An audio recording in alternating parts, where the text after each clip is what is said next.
The big news this week, Alabama missed out on a big-time recruit to Indiana of all teams, Monshun Sales, number one wide receiver in the class of 2027. It didn't go Bama's way yesterday. It was unfortunate. It was kind of set in thought during the week because of the flipping of Simmons from Auburn. Alabama flipped him earlier in the week. So I made the assumption that Alabama was not, they knew where they were at with Monshun Sales, and it wasn't going to go well for them. So what had happened, they decided to flip Simmons, give some of that NIL money from Monshun Sales and give it to Simmons because they knew it wasn't going well. So going into yesterday, I knew specifically that Sales wasn't coming to Alabama. I knew that Ohio State still had a shot, but in the end, he's from Indianapolis. Originally, Sales was from Alabama, which made that connection strong. His nickname was Bama coming up. No longer. It's now Showtime. But that connection to Indianapolis was too big to draw away for Indiana. They knew they had the shot. They went hard and heavy after him. Texas also lost out. So did LSU. I think Texas is going to lose out even bigger in the end because Easton Royal has now been projected to flip from Texas to LSU, another 5-star wide receiver. So LSU already knew going in that they were the long shot. Yeah. So they made their attempt at Easton Royal because it was a strong connection. They knew they could probably get him. They would have a better shot at getting him than Monshun Sales. So now Texas is on the backdrop. 2 questions for you. Yeah. One, I feel like Showtime's been used as a nickname, once or twice before. It has been, yes. And 2, this is like just them say they're not signing anything yet, right? They can't sign. No, it's not signing. I mean, he's a letter of intent. Yeah, I mean, the signing day is not till next year. Yeah, what, February? Yeah. February like 2nd or 4th signing or day is not something. big anymore. I mean, we could totally see when I saw that Easton Royal could flip to LSU. I think it's a 60% confidence in that happening. This is going to open up a lot of NIL money for Texas. Yeah. And Easton Royal goes down to signs his letter of intent to Baton Rouge. So that NIL money can now be redirected toward Monshun Sales. Now, it is a long shot. You saw my X yesterday. That's what I wrote about this. It is a long shot to actually have that happen. But that much freedom out of NIL, you can go after 2 or 3 quality players, or you can make the big splash and try to go get Monshun Sales and pry him out of Indiana's hands. And, this goes back to what we've talked about multiple times about the calendar and how crazy it is now with college football, college sports in general, that we're in, correct me if I'm wrong, we're in July, right? And we're talking about basically a commit putting a hat on, which is what we're used to seeing in February. Yeah. And now we know that none of this means anything because at any point in time, a letter of intent is worth about the piece of paper and his autograph is worth right now. So he could easily flip 16 more times between now and when he actually signs his, actually signs with a school, correct? Yeah, he could. I mean, the amount of confidence that I saw in a couple guys, Alec Keyser, he hosts Indiana Live on Voice of College Football. I was hosting with him yesterday, and he has confidence that this is in a doubt. This is not going to be a flipping situation. Gotcha, Monshun Sales is completely signed. Now, to be fair to Alec, he is an Indiana fan. Yeah, okay. But at the same time, he's very good with this stuff at the same time. So the confidence is there that he won't flip. Now Indiana has their grips around him. He is from Indianapolis. He's in this sphere. He's around Indiana. And that football. Makes sense. Yeah. So it's going to be even harder to make that flip when he's in your backyard. Yeah. Someone absolutely. has to come in and flip him, right? So I mean, we've seen crazier, but I agree with from everything I've heard from you and everything. I think it is a lock, but at this point with college football, I don't think anything is until I actually see a kicker put his toe to pigskin, I don't even know that we're going to have a season. Like I'm that little confident in everything to do with college football right now. Now, voice of college football too, right? Matthew Miller, he hosts Texas Live, right? He was confident in this because of Easton Roll. They had Easton Roll already. They weren't going to panic. Now, Easton Roll possibly going to LSU. I haven't got his take on it. He's somebody I do want to get the take on to see where he thinks Texas could go now if Easton Roll does flip, and if there is confidence that they could try to make the big money grab and go after sales. Well, I mean, and depending on how great Texas's season is this year, right? You could end up with enough money in that piggy bank to just say yes to all of it. If they win a championship this year, the NIL money that's already available for Texas is going to do nothing but grow. Right. You're going to see the same at some of these places. Like the same could be said for Oregon. Mm-hmm. Oregon's got a lot of NIL money. A championship just means significantly more NIL money. See Indiana, for example, in this process. I think the same could be said for a multitude of teams going it specifically this season. Florida. Everybody keeps talking about Florida being a dark horse. I don't necessarily see it, but I've heard a bunch of people talk about it.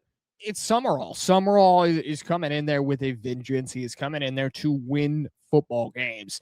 Summerall is a great coach. He is a guy that everybody is looking at from the last coaching carousel cycle. He is the one that is going to make stuff happen. It's him and Alex Gullish. There's just not that much confidence in him at Auburn with Byron Brown starting at quarterback, even though he's the highest rated quarterback in the SEC compared to his last year's stats where he was down in the American League. But he has that 91 percentile of efficiency for quarterback. Yeah. So there's confidence with Alex Gullish down there, but there's not confidence that they think is going to transform to wins. So Summerall, where he is at, the situation he is at in Florida, they have the highest confidence in him right now. You take out the last 6 or 8 national championships, and you look around and you look at Florida, Virginia Tech, Texas, Oregon. I'm sure I'm missing a Michigan. Well, no, Michigan won one recently. Yeah. Lord, even LSU at this point.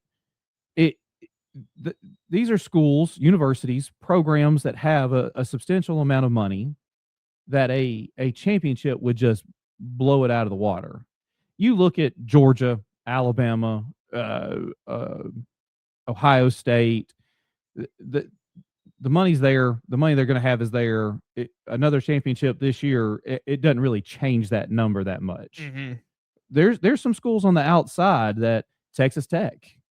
I mean, there's a lot of pressure on Texas Tech this year. They're in a very down league. They've got a ton of money came in. They've got a great coach. Look, and I think, and barring Texas Tech's success, I mean, they still have a phenomenal defense over there at Texas Tech. This whole situation has created a void of who is the top spot in the Big 12. And that void existed for the 10 years prior to Texas Tech making the big jump last year. Right. And everyone in the conference, I mean, I can't tell you the amount of times that, someone was picked 12th to finish in the conference and they finished first. Arizona State was 2 years ago? ago? Yeah. Sam Levitt and Cam Scatterby were on that team, right? Well, and it's like... And they made that jump. Okay. Correct me if I'm wrong. I may be forgetting somebody. Right. Barring Cam Newton.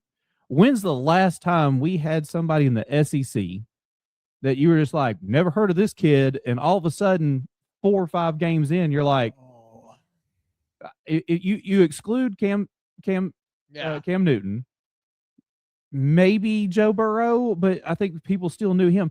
Burrow was on the team prior to him blowing up. He was on the team. He was the starting quarterback the year before he blew up, and then he was at Ohio State before that. But he was just in that quarterback room where he just couldn't find room at Ohio State. I mean, what I'm getting at is Cam Scatterby went from nobody.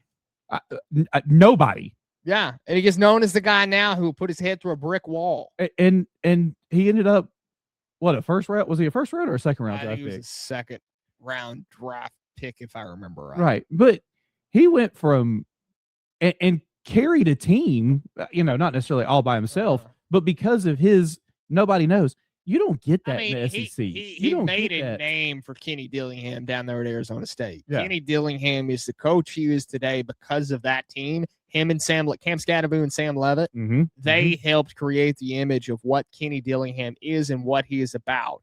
And it created an opportunity for Kenny Dillingham's name to get out there.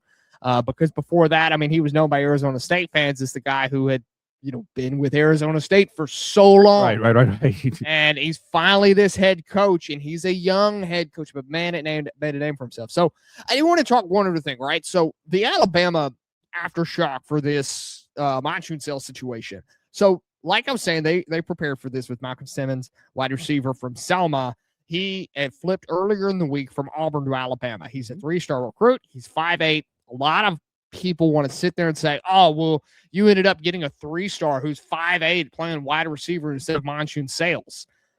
Okay. Osani Gales lifted to a 5-star not that long ago. He was a 4-star. Now he's a 5-star. So the backdrop of if this Monshun situation goes south, they had Osani Gales in their back pocket. They still do. And it sounds like they may have already known this sales decision. He was informed. Sailing away. Yes, it was sailing away, right?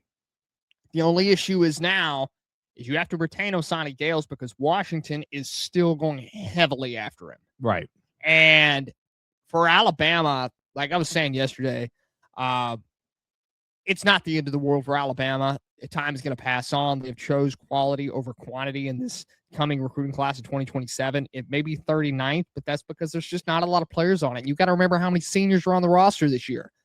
It's like 16. Right. And then if I'm not mistaken, 2028, we're number one recruiting class. Yeah, we're like, it's like, so you have some room to play with, There is, yeah. And you have a core for 2027. You have Elijah Haven, you have Trent Seaburn, you have Elijah Newkirk.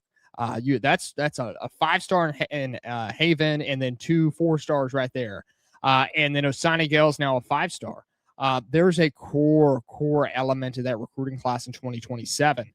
Adrian Clem is getting to work on the offensive line. He just recruited Blaylock as a 4-star in 2028. The offensive lineman, he can play the interior. He's very interchangeable.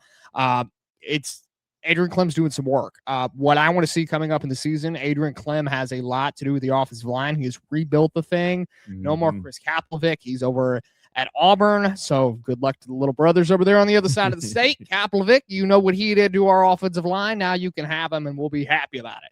So Adrian Clem is going to have a lot of work ahead of him at the offensive line for Alabama as the new coach there.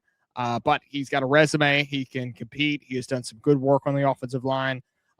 It's a huge job right now to actually get the offensive line right. And there wasn't a lot of talk during this recruiting class of this offensive line. No. We went for XYZ guy and we didn't get him. It was very much, he signed. He signed. Where he signed. Okay. And it seemed like they got, at least it did publicly, everything's the show that you make it publicly, right? It never seemed like, like you're talking about here with sales of us, we got a chance to get him. But we didn't get him, right? There didn't seem to be that with this offensive line coming in. Like, correct me if I'm wrong, like the entire offensive line is a transfer in. Beside Carroll had 500 snaps last year for Alabama. He's the only returning starter in the offensive line. My apologies. Correct. And so it was like we went and handpicked, we want that guy. And he was like, okay, cool, I'll come. Yeah. So it is new as this offensive line is to one another. None of them are new to playing the offensive line. And I don't know why we're making such a big deal of that. I mean, when you're playing high school, when you're going to college, you've never played with the guy to your left and right either. So, and if we go by the old Alabama adage of do your job. Well, I mean, I'll tell you what the issue is the O-line right now, and this is the number one issue that I'm going to hit on day one, and it's chemistry. Good offensive lines now in college football, they're together for 2-3 years. This one is going to be together than less than 8 months when they get on the field in the fall. A lot of this offensive line group is put up of very experienced individuals. Now they're young, but they're experienced, right? You have a couple from the SEC. I think 2 of them of which have played SEC football. They're just young. They have limited amount of snaps. Now they have been together for all of spring, all of summer, all of fall camp. We're going to be together for all of fall camp. So they're going to be not gelled together completely, but I think it's enough to actually get a sample of what you could see. I think there's still going to be issues on the offensive line this year. What you have to do consistently is you have to protect for the quarterback. Look, it's not worth putting Keelan Russell out there when it can't be used to his full ability because he can't get out there. He can't get out of the pocket when he needs to. He can't get enough time to throw. So if you have to revert back to Austin Mack, who can throw the ball downfield maybe better, that's what you have to do because Keelan right now, I think it's been leaked that he is the starter. He is the expected starter for Alabama. So, Keelan, it's going to be an issue if you cannot get his full potential out there because the offensive line is an issue, and you have to be able to run block too. Run blocking has to be consistent this year to break that mantra of what Kalen DeBoer has had the last couple of years is he can't run the ball. And even at Washington, he didn't run the ball. Right, yeah. The offensive line wasn't great at Washington either. Well, Penix was just that good to get out of there. And maybe that's why Keelan Russell is the lean towards the starter is because he has the ability to get out of trouble. Right. And that could be the big reason. And I believe I've said from the get-go, as far as the quarterback is concerned, the quarterback that wins the locker room wins the position. Mm-hmm. And if he's able to use his talents to help solidify the offensive line, then it's a no-brainer to me that he should be the starting quarterback. Mm-hmm. Now, if this offensive line it can just absolutely wreck other people's defenses, then just throw me or you could go out there and quarterback. But we do play in the SEC. The University of Alabama, who we're talking about, and everybody's defensive line is good. That's true. The worst team in the conference has a really good defensive line. Going back to Monshun Sales is we're going to end off on this topic in a minute. For Alabama specifically, the wide receiver group, nobody needs to panic with not getting Sales. Is the possibility open in the future? Maybe, but it's going to be tough to go and grab him out of the backyard of Indiana in Indianapolis. But here's the question that I would ask. Would you rather have Cedarian Morgan or Monshun Sales? Now, the idea was him to pair him up with Osani Gales as well. Had the 3 Musketeers right there. Osani Gales, Monshun Sales, and Cedarian Morgan. That was the idea. And then Elijah Haven down the road in a couple years at quarterback, he would have been the guy to go to. Sales and Elijah Haven, they're best friends off the field. So a lot of people thought that connection could help the Alabama connection as well. But inevitably, it didn't.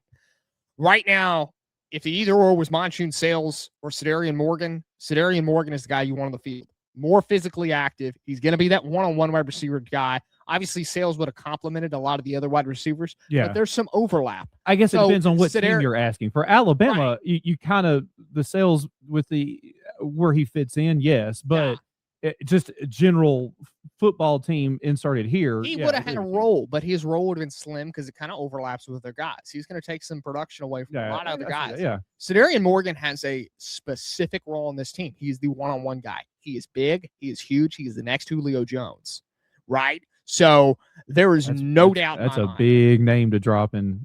They've been dropping it. Everybody's been dropping that on Cedarian Morgan that he's the next Julio Jones. Man, that's a lot to. If enough people around the building say it, then I guess it's okay to say, right? So that's been the big mantra for Cedarian Morgan. So he'll have his role as the one-on-one guy. He can pair next to Ryan Coleman Williams when Noah Rogers comes back as well. They'll be able to pair him with him. Latsier Brooks. So the wide receiver core is going to be shaped up real nice. Even for the future, there shouldn't be an issue.